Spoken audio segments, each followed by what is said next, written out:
عليكم ورحمة الله وبركاته. هردفتوتا حاليما توب أشما هركفون جالتمتوتا في كبجمتوتاكو هادمو واني سنيك أبادي دوفي محمد درانيتي في كيرو أماتي ديرا دريتي في ديرا أماها ولا لو بريدو في أكان جيتشودا نما حواتو كبرمسك أبو كايرا براتو قبدني سنيك أبادي دوفي هنا ولالون kun jechuudha akka dassisin jedhu abdii qaba waan gaggaarii mootu akka qabadhee dhufuuf immoo yoo isin na jajjabeessitan yoo isin sheerii fi laayikii gootanii na jajjabeessitan haaluma kanaan jechuudha itti fufaa waan gaarii yoo ta'e gaariidha jedha komentii naa kaa'uu dandeessu hinna hordoftoota kiyya asumaan gara viidiyoo isiniin jedha immoo laayikii gochuu hin dagatinaa isiniin jedha.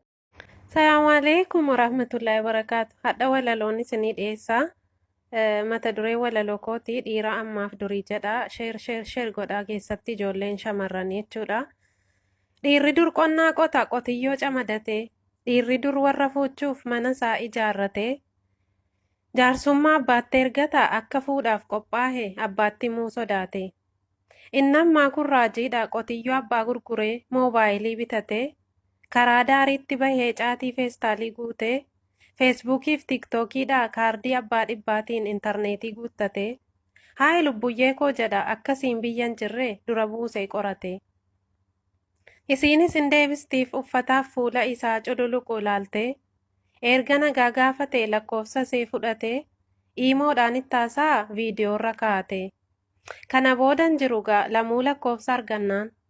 Hojii isaati silaa isaaf janajjanaan.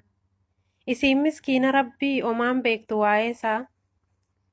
Amma kiinaa qaba amma mana bituufi jedhee itti odeessa. Dhugaaseeti haasaasaa inni jaalate miti caatiitu haasoofsiisa. Suutuma suuta jedhee seena onneesii keessa. Kanumaan itti fufa yoom kanaan dhaabbataree. Nan badee naa qaqqabi lubbuu koo anbadeera mancaa'ee jiruun koo naatee gaafattisiin maal taate habiibii koo. Utuun finfinnee deemuu dhaabbate makiinaan koo birrii naaf ergi dafii ammanatti dagadhee daftara baankii kan koo jedhee tooftaan gaafatee harkaa fudhata birrii. Inni baranaa kun isa duriin gargarii hojjetanii nyaachuu malee tooftaan saamanii buluu yaa rabbi nu baraarii.